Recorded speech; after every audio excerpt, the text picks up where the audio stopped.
I don't think people appreciate the contortions that I went through this morning when they see what I'm going to post later this afternoon. Okay.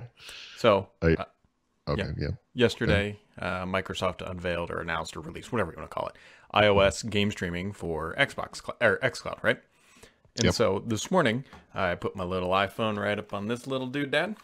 I got Yep. this little camera pointed right down at the big screen. And Mm-hmm. then I had a chair in front of me because I needed to get this thing up high enough so that I could get the right angle. And Yep. so I'm literally playing the Xbox game like this Right. because you don't want to see the back of my head and everything else. But anyway, so So, coming.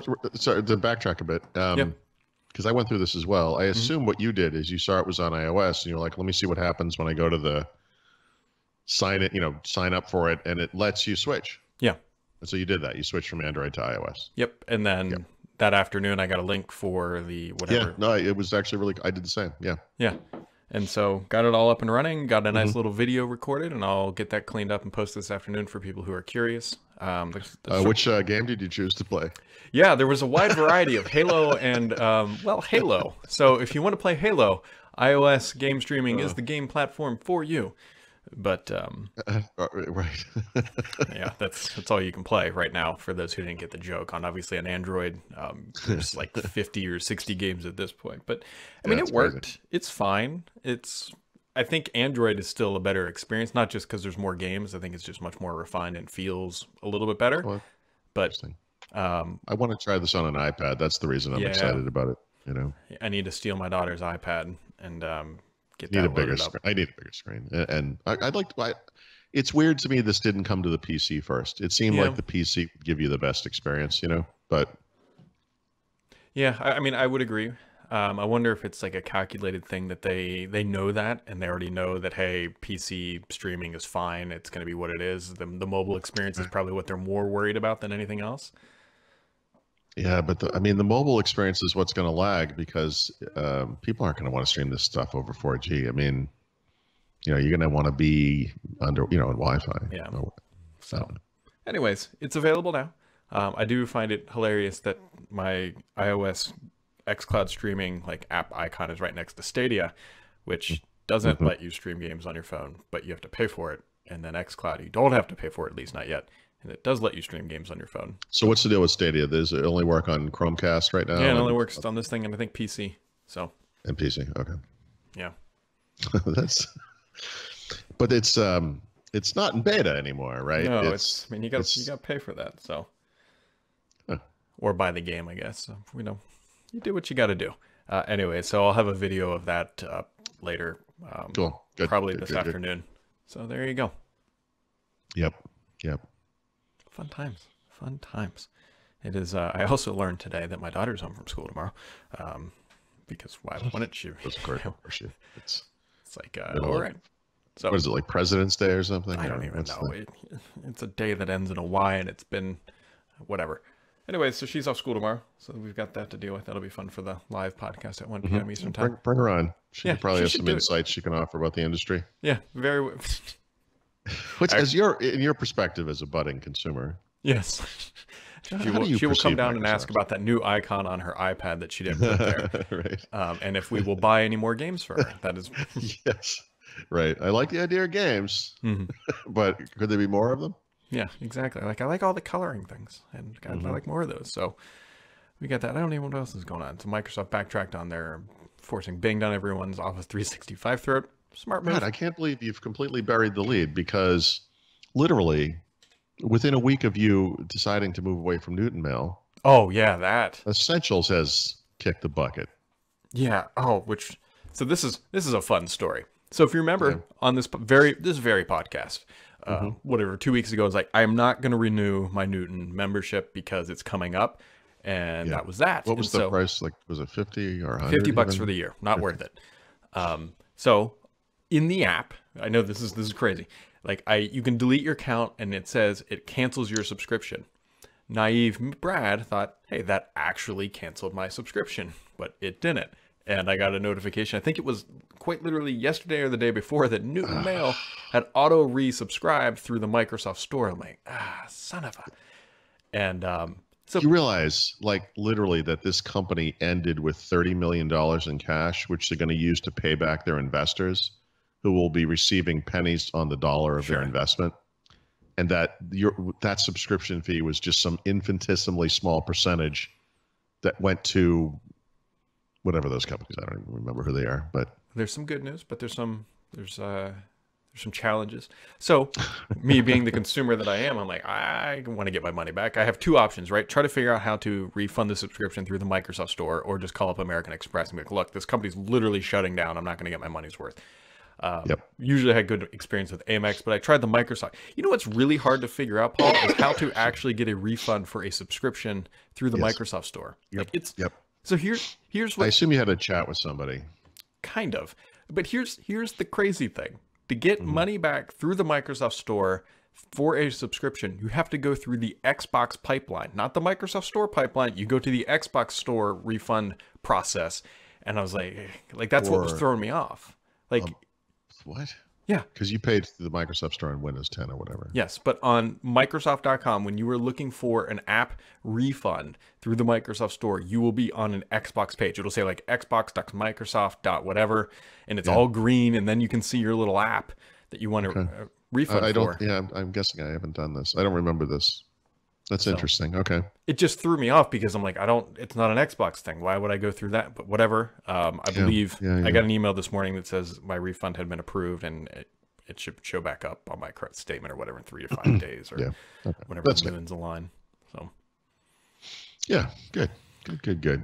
Yeah. So now I'm back to just using the mail app for now until I figure out what's next in my life.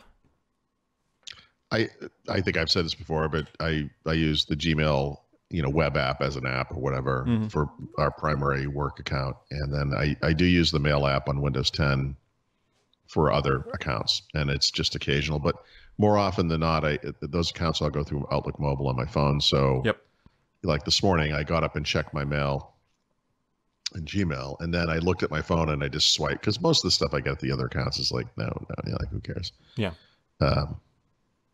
But yeah, I've tried again and again to use the mail app. Like, use it. It's fine. I mean, it's literally the definition of a minimum viable product, right? That is what the mail app is. I'd argue that it isn't, but I see what you're saying. I mean, sure. Okay. The other thing too, I keep logging into Outlook.com, waiting for the ability to add a Gmail account. Still don't have it. You are literally the last person on earth that has not gotten this kit. Frank Shaw's sitting back there and be like, that guy. No. Is there something we can toggle on Brad's account?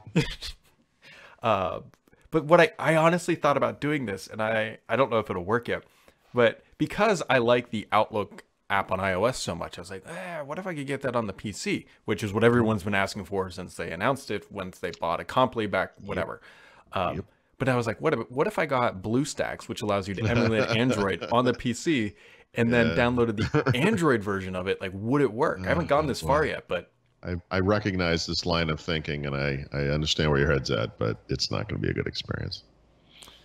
Well, the good experience is that my furnace just turned on because I forgot. So what you really want is the like, I bet the iPad app version of Outlook Mobile is pretty damn good, and I'm just guessing, but I also guess that the Android tablet version, which is the thing you would be getting on BlueStacks, whatever that's called, would not be particularly good. I don't know. Yeah, it's just bring the freaking thing to Windows. People. I know. Like, they have a bridge. They built it. They established it. They poured the concrete. I know. But the fact that they are taking the existing calendar app, because Mail and Calendar are somehow the same app. I don't. They're the same app package or something. I don't know how that. If when you update them, they update together. Whatever. The fact that they're taking the existing calendar app, which by the way is not bad. The calendar app is fine. Like, that actually works fine. But they're updating that in the latest, Windows 10 Insider preview. It's not a new app. A lot of people are like, oh my God, it's a new calendar. It's not. It's the same app. It's just, they're adding themes and stuff. But kind of a bad sign if you're hoping for them to get rid of the mail app, because it doesn't look like they are. Just got to add font support, like font sizing, zoom, I did this. I wrote this functionality. Your next app should be a mail app. Yeah, well, step it up. That's quite a leap. That's the problem. I don't disagree. Well, and the big reason is to accounts. Like you have to connect to these services. So this is like a baby steps thing. Like for me, really, the next step is like a weather app or a RSS reader. You know, those apps that everyone has already made. Like because you got to kind of figure out how to work with online services and broken connectivity and. I mean, I was afraid just to do file access. Like, you know, I'm opening text files. Like, this is the simplest thing in the world, but it's still like, you know. So anyway, yeah, I'm not writing a mail app anytime soon. But yeah, obviously I think about that. I mean, for sure. Yep. I'm just not there. Yep. And then the other thing too is if anybody missed the Dangerous Duo segment from the developer day, they have apparently re-recorded it and then put it back up online for what it's supposed to be. Oh no, are you serious? Mm-hmm. You know, just take a little eraser. It never they happened. re-recorded it. Yeah. So it doesn't fail. Yeah. I get it. Yeah, I mean, I get it too, and you know, that's whatever. I didn't check to see if they still had the applause. Okay, so I'm gonna go look at that now. Now I'm curious. I feel like, look, it's a developer event. They went out early. We already talked about this.